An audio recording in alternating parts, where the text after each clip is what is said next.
in-depth, investigative. This is KXAN News. And welcome to KXAN News at 4 o'clock. I'm Jennifer Sanders, and we're still watching every development of this winter storm, coming to you from our news studio in central Austin. A quick update now. Austin ISD says it will stay closed tomorrow. Of course, people are still without power. Debris on the road has made it difficult to get around, and it's still cold, but thankfully we are not dealing with those freezing temperatures. Nick Bannon is going to give us some historical perspective right now. Yeah, this is, no doubt about it, a historic storm, and that comes down to the ice. We haven't had this much ice in Austin since at least 2007. And earlier today, I actually got to sit down with our own Jim Spencer about his experience covering that storm and others. We're going to have that a little later on in this newscast. All right, Nick, thanks so much. David, you and Nick have been busy in the Weather Center. What are we looking at now? Sure, we're still waiting for the grand total of ice accumulations. It's possible that somebody in central Texas saw an inch of ice over the past several days. The good news, though, is the icing is over. Check out the radar this afternoon. They are trailblazers and innovators determined to share their musical genius with the world. This Black History Month, Jasmine Bailey from our sister station in Cleveland, Ohio, shows us how the Rock and Roll Hall of Fame honors game-changing performers and their lasting impact on music and culture. Up to a half-inch of ice was predicted starting early Monday morning, and we didn't see the first roadway impacts or closures until nearly 24 hours later, late Monday night. Right. Now, we understand you may be on the go over the weekend and you can't always watch the weather very closely on television, but if you download the KXAN weather app, we post updated forecasts and special push notifications multiple times a day. Those will help you keep informed in the future. While the winter storm warning has officially ended, the road to recovery is just beginning for so many central Texans. So that involves tree trimming services. Our Dylan McKim was out in Georgetown as some tree services responded to calls for help.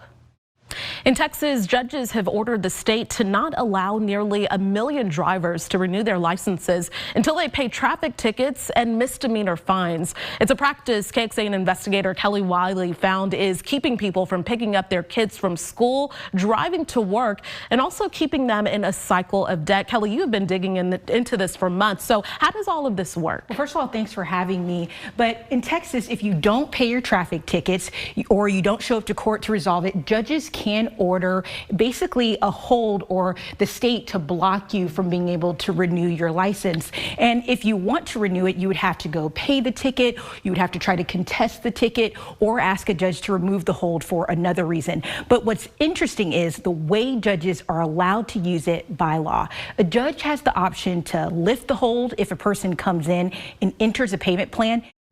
Well, high temperatures today finally crested above freezing. 40 degrees at Camp Mabry in Austin was actually the warmest we've been since early Monday morning. And here it is Thursday evening. Temperatures were below freezing in Austin for 66 consecutive hours. Thank goodness, though, that ended at 4 a.m. this morning, and we have been warmer than that since. Also, wonderful to see this. No additional icing threat from any precipitation that we expect this evening or overnight. Doesn't mean we're completely dry yet, but the warming trend is really starting to help us out with the roadway threat. 39 degrees right now live in Marble Falls under cloudy skies with some rain actually falling in that area. It's in the upper 30s here on 281 from Round Mountain to Marble Falls. 41 degrees way out in Streeter. You guys spent a couple of days in the 20s in parts of Mason County. In the Austin area, it's 38 downtown, 41 down in Kyle. East of I-35, temperatures quite similar. In the upper 30s to lower 40s, it's 40 on the dot. In Rockdale, no more roadway problems across the area. And an even more wonderful sight to see after 4 or 5 days of this upper level low spinning to our west, putting us in this moist pattern, generating the freezing rain and ice. This thing is moving overhead right now. That means these are the last clouds and liquid rain showers that we've got before several days of sunshine returns to the forecast. I did mention it's raining a bit in Marble Falls. This is actually moving toward the Austin area. Zooming in, you don't see any of those pink colors indicating an icing threat. This is just some cold liquid rain, but it is raining in Tao, Lake Buchanan and Buchanan Dam. This is about to move into Burnett, down 281 toward Marble Falls. Then Austin next in line. Roadways will remain wet, but no icing threat as this moves through. Here's a high-resolution forecast. Watch the timeline. I'll take you through the next couple of hours, and as that batch of light rain moves into Austin, temperatures will remain well above freezing, but it will make things a little wet, a little rotten all over again. By 8 or 9 p.m., that wave of rain showers is moving out. And then look at this, mostly clear skies during the overnight hours, and this is going to kick off a wonderful and dramatic change around in the weather that starts when we wake up tomorrow. By this weekend, how about 70 degrees out at Zilker Park on Sunday? What a weather whiplash that we've seen from the 80s in some areas last Sunday to the week we just had, back to the warm weather this weekend. But hey, we'll take it. 62 on Saturday after a cold start, even warmer, sunnier conditions on Sunday at 70. Now, next week, your first warning on this, we're not tracking an icing threat, but we are tracking the possibility, maybe even the promise of some more beneficial rainfall. Latest model projections that we're still kind of a moving target, if you will, an inch or more of rain, quite possible over the next 7 days. We're not seeing an icing threat with this next storm. The air just appears too warm at this time. Overnight tonight, mainly clear skies, no more precipitation falling at all after about 9 p.m. Now, notice it is freezing cold, 32 degrees, but with the clearing skies, the drier wind blowing in from the north, I'm not worried about any additional roadway icing popping up overnight. At the most, I think some of that ice dripping off of your roof may make your steps a little slippery out front, so be careful tomorrow morning, but no problems on the roads.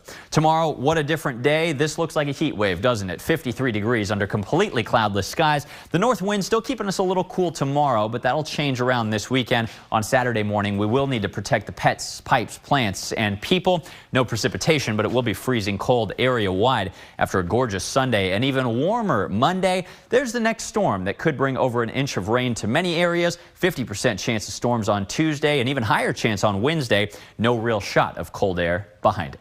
We'll be right back.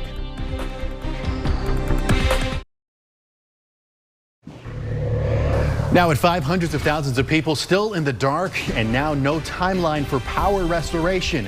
We're about to get a live update from city leaders. Trees and tree limbs blocking roads. A live look at the challenge for homeowners across Central Texas. A historic ice storm unlike any other in recent memory, and more rain moving into the area in First Warning Weather. In-depth, investigative. This is KXAN News. And thank you so much for joining us this evening. I'm Daniel Marin. And I'm Jennifer Sanders in for Britt Moreno. Nearly 150,000 Austin Energy customers still don't have power. And now Austin Energy says it will not meet its original goal to restore power by 6 o'clock tomorrow. Any moment now, we are expecting an update on the weather response from City Hall. Let's send it over to the mayor. The residents of Austin is going to be inevitable. But Austin Energy is in a position where it needs to give people clear and accurate information so that they can plan and proceed accordingly.